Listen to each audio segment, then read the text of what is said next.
Welcome back. I've just completed the second week. This week's chapter was titled Recovering a Sense of Identity. Going into it, I wondered what it would center on because identity is such a huge subject. So what it focused around this week was first and foremost recovering a sense of identity through the removal of toxic people in your life. Now, luckily for me, I don't have a lot of or any toxic people in my life. I've already distanced myself from them. And so for me, this week was quite easygoing. The big component of this week that was a lot of work for me was managing and working with skepticism, which is another aspect of this chapter. This is the first point in the book where I really feel like agnosticism has been referenced. And it's quite a relief for me because the book is quite religious in many respects. Julia Cameron, where she's coming from her culture and her religious background, let's say, she believes that creativity is something that we channel rather than self-generate. And we open up our channels and a creative essence comes through us and onto the page or into the artwork or into the creation. And I believe that to an extent, but there's a cultural difference between me and her, which is that she is Christian and believes that that comes from God. And I am not Christian, I'm agnostic, and I am unsure as to whether that comes from a higher power or not. Now, I am open to experience, but I'm not necessarily open to blindly accepting other people's beliefs, because I think that that limits you to new experiences.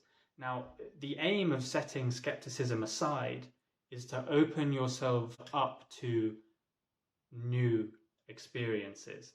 And that kind of openness is very important in an artistic context. What I am wary of is Julia Cameron's bias towards her own beliefs, which she can't necessarily escape, and I can't necessarily escape. But sometimes I get the feeling that she's saying, drop your skepticism so that you can believe what I believe. Like I say, I'm open to new experiences. I don't believe that people are lying when they say that they experienced that.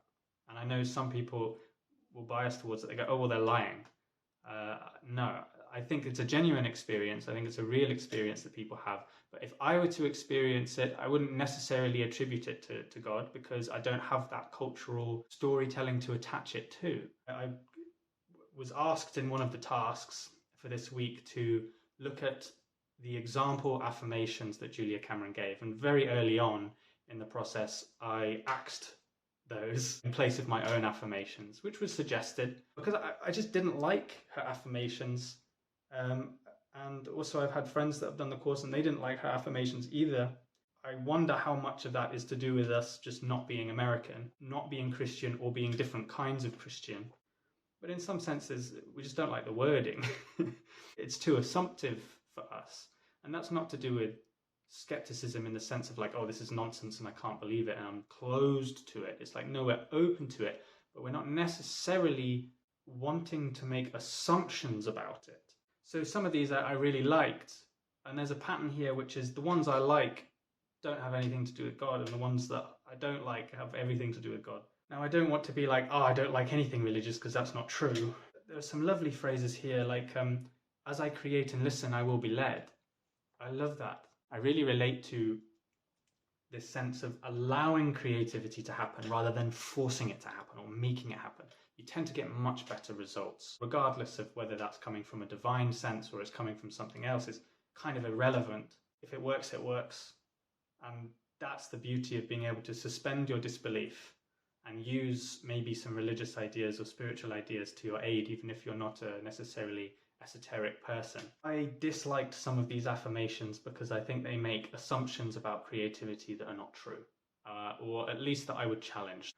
So I am a channel for God's creativity and my work comes to good. So one of the suggestions is that you change the word God to something else, like universe, which I would find more relatable. And for me, sometimes it changes. Sometimes it's nature, sometimes it's universe, sometimes it's consciousness. I like this image of channeling that consciousness, allowing it to flow out of the body or mind into the space. However, the assumption that it always comes to good, I'd just like to remind you that some of the darkest moments in history have been led by creativity. Let's not forget that it was creativity that generated propaganda in Nazi Germany. for example. Let's not forget that creativity is sometimes the foundation for a psychopath's murders, or creativity can be the foundation for misinformation, political manipulation. These are very creative acts, and they're definitely the dark side of creativity. You do have this free will issue. You are free to choose what you use your creativity for. It's a power, and it's not necessarily a power for good. It's one that you can choose whether you use for good or for something more nefarious. So it's nice that Julia Cameron is challenging me, and it's nice that she's bringing me to these things, but that doesn't mean that I'm necessarily going to agree with her by the end of the course, and I get that sense, and I think that's okay. I appreciate being challenged, and I appreciate these questions being asked in my mind, maybe things I wouldn't normally think about because I just separate myself from the subject of religion, but I'm beginning to ask more questions, and that's very valuable. Okay, I think that's enough on atheism. This week, my artist to date, I did some drawing, which is something that came out of the tasks that were set this week, where I had to write down, I think, about 20 things that I love or that I really enjoy. And then out of those, pick one and do it. I used to draw all the time, and it used to be criticized by my classmates all the time. And slowly, I just came to believe that I wasn't good at it and I just needed to stop doing it. So the artist's way is starting to awaken that in me again. And I think if I could learn to draw, I would find that really useful and enjoyable. If I'm trying to work with another creative person, let's say a set designer, it's very complicated for me to articulate what I see in my mind's eye. If I can just draw it, I don't need to translate that into words. I can just draw it for you, and it's like, there you go, that's what I see in my mind's eye. Just by getting that voice out of my mind that's saying, oh, you can't do it, you're terrible at this, just get that out of the way, and just being able to draw. It's like this week I made loads of progress. So I'm really happy with that. Maybe next week's artist's date can be something else on that list. Really lovely task. Crazy makers. I enjoyed reading about this. Julia Cameron talks about crazy makers and toxic playmates, and removing them from your life basically helps you as an artist. Now, this is a really interesting idea to observe, that there are some people who are very high up in the arts that surround themselves with people who are equally talented to them, but they don't let those people come up above them. If you are around these people, they will limit you, and you need to remove yourself from their influence. Crazy makers discount your reality. Crazy makers spend your time and money. Crazy makers triangulate those they deal with. Crazy makers are expert blamers. Crazy makers create dreams but seldom where they belong. Crazy makers hate schedules except their own. God, I've known a few of those. Crazy makers hate order.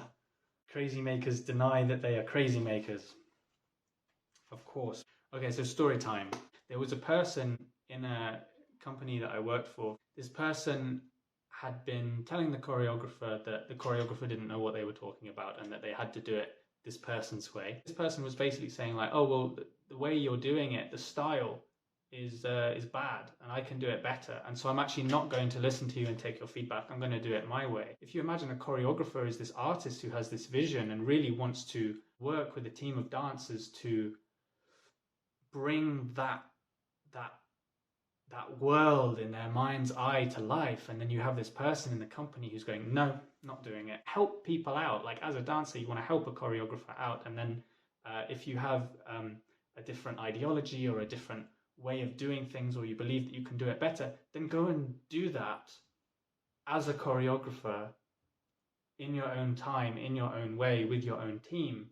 Don't get in other people's way. This person was saying like, oh, like, you're not so good at this and you're not so good at that, to all of the dancers in the company. They were being very critical of everyone, and it just wasn't appropriate or welcome, and no one asked for it. You know, like feedback is useful. This wasn't really feedback, it was just putting people down in order for this person to rise up, I think. They were saying things that were disguised as kindness but weren't really kindness, like, I want to be your mentor. You have potential that I could bring out of you that you're not going to have here, that you're not going to be able to bring out here. And it puts a dampener on your success. Like Julia Cameron said, they deny that they're crazy makers, right? So so they're trying to mask all the time that what they're doing is sinister and designed to keep you down. This person began to realize that we as a company, first of all, were a real unit. Like we were good together and we worked well together and we brought out the best in each other and we were growing together. This person immediately started to plot to break that relationship up. They would go to person A and bitch about person B, and then go to person B and bitch about person A, to pull them apart. So this person was a really negative force in the company. Our unity began to break down. Our relationships began to dismantle and split. We did not identify this person as a crazy maker because they were very sly and very clever. And it took a long time for us to realize what this person was doing. In the end, this person was fired. As soon as we communicated, our unity reassembled. Life was just so much better. and the creativity was so much more efficient. I think there's a real lesson in there that Julia Cameron's giving us. So I'm really appreciative of this week, just laying out a list of things to look out for, red flags, if you like, for narcissistic and damaging behavior. They're not healthy to be around. Cut them out of your life. Thank you for watching. Thank you so much for watching, and I hope you enjoyed the video. Please leave a like if you enjoyed it, and if you're finding value in the things that I'm putting out there, please subscribe.